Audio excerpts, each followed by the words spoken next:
اپنے اللہ سے. ایک جوان ہے, اس کا نام عبداللہ ہے, جوانی کی دہلیز پہ قدم رکھ. میں اپنے الفاظ کے جامع میں روایت پڑھ رہا ہوں, یہ واقعہ پڑھ رہا ہوں, دھیان سے سننا. میری بہنوں سے بھی, میری بہنوں بے پردہ گھوم چکی ہو, کوئی غلطیاں ہو چکی ہے, تم بھی توبہ کرو. شب برات تمہارے لیے بھی ہے. آج کل کی عورتیں کچن کے اندر گانے سن رہی ہیں, سیریل دیکھ رہی ہے, باریک اور پتلے کپڑے پہن رہی ہے, پردہ کرنے شرماتی. عورتیں کہتی مولوی صاحب پردہ تو آنکھ میں ہونا چاہیے, یہ ظاہر کا پردہ کیا ہے؟ میں نے کہا تو سیدہ فاطمہ تو زہرا سے بھی بڑی آنکھ میں پردے والی آدمی, معاذ اللہ ثم معاذ اللہ. اگر آنکھ کا پردہ ہی کافی ہوتا تو سیدہ فاطمہ تو زہرا نے چہرے کا پردہ کیوں کیا, وجود کا پردہ کیوں کیا؟ بلکہ میرے نبی کی شہزادی کے تو پردے کا عالم یہ تھا.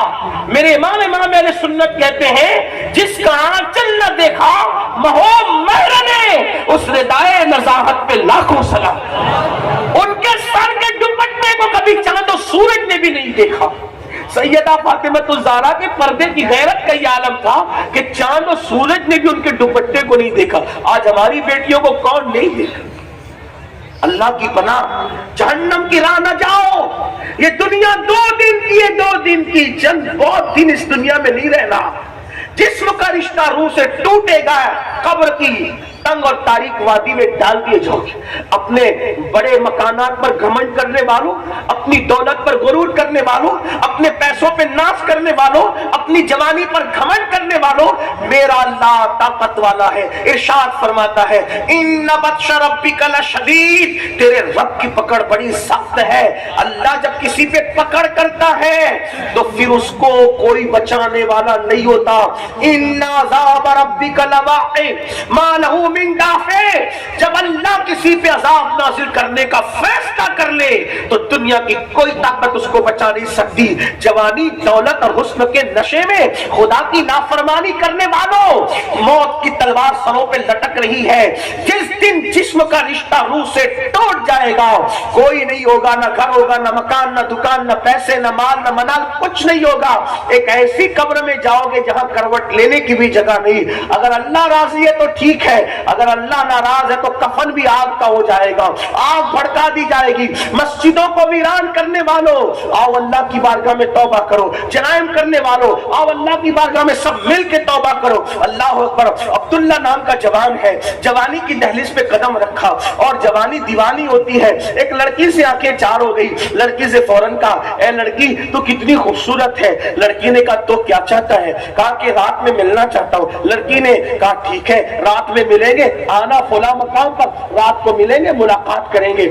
اللہ اکبر. وہ لڑکی شریف گھرانے کی تھی, اس کی تربیت اچھے گھر میں ہوئی تھی, اس کو نہ آنا تھا نہ وہ آئی. عبداللہ اس لڑکی کے انتظار میں, اس سے ملنے کے لیے, ملاقات کرنے کے لیے تو اس کے گھر کے سامنے کھڑے رہے. کھڑے کھڑے کھڑے کھڑے کھڑے کھڑے کھڑے کھڑے اچانک کان میں آواز آئی اذان کی, اللہ اکبر اللہ اکبر کی اذان. عبداللہ کو فوراً چوٹ سی لگی. عبداللہ نے کہا عبداللہ تو عشاء کے وقت تک کھڑے رہ گئے ایک لڑکی کے لیے, ایک لڑکی کی محبت میں تو عشاء تک کھڑے رہ گیا. لیکن جب اذان کی آواز اور آگے بڑھی اور الصلاۃ خیر من النوم کی صدائی تو عبداللہ کو اور چوٹ لگی. عبداللہ عشاء کے وقت تک تو نہیں کھڑا, یہ تو فجر کی اذان ہو رہی ہے.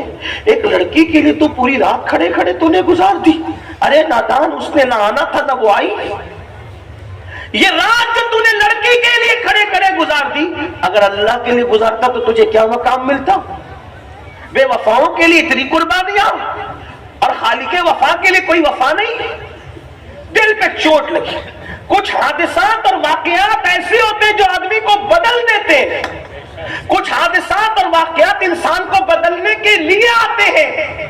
دل پہ چوٹ لگی, آنکھ میں آنسو آئے, نگاہیں آسمان کی طرف اٹھی, مولا بہت دور چلا گیا تھا تجھ سے, معاف کر دے مجھے, اب نہیں جاؤں گا کسی کے پاس, اب اپنا بنا لے, تیرا بن کے رہوں گا.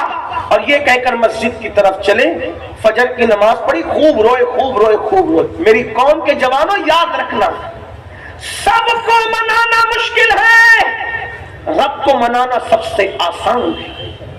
اللہ کو منانے سے زیادہ کوئی آسان کام ہے ہی نہیں. صرف شرمندگی کے 2 آنسو اس کی بارگاہ میں پیش کر دو, وہ ساری زندگی کے جرائم معاف کر دیتے. اس سے ہمیں پیار کرنے والا کوئی ہے ہی نہیں. ہم نے سب کی طرف توجہ کی. آؤ رب کی طرف توجہ کریں. یہ مکار اور فریبی دنیا کی محبت میں ڈوبنے والوں، کبھی اس کے ہو کر تو دیکھو، کبھی اس کی چوکھٹ پہ آ کر تو دیکھو، کبھی اس کے یہاں صدا لگا کر تو دیکھو. اپنے دکھڑے اپنے جیسے پاپیوں کو سنا کر ہمدردی بٹورنے والوں، کبھی اپنے دکھڑے اس کی بارگاہ میں سنا کر دیکھو، پھر دیکھنا رحمت کی کیسی چھما چھم برسات ہوتی ہے. اپنے مسائل صرف تعویذات اور وظیفوں سے حل کروانے والوں، کبھی رات کے آخری حصے میں اپنے مسائل اس کی بارگاہ میں رو رو کر پیش کر کے تو دیکھو. تب پتا چلے گا کہ خدا بندے قدوس کا پیار اپنے ساتھ کیا ہے. اللہ اکبر. مسلمان جب تک اپنے مسائل اللہ کی بارگاہ میں رکھتا تھا، مسلمان کبھی ذلیل نہ تھا، کبھی رسوا نہ تھا.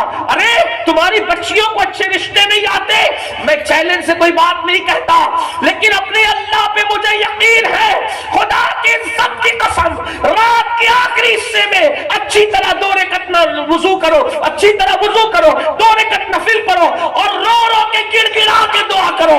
خدا کی عزت کی قسم اچھے رشتوں کی قطار نہ لگ جائے تو پھر کہنا ارے وہ ہے کیا جو اس کی بارگاہ سے نہیں ملتا.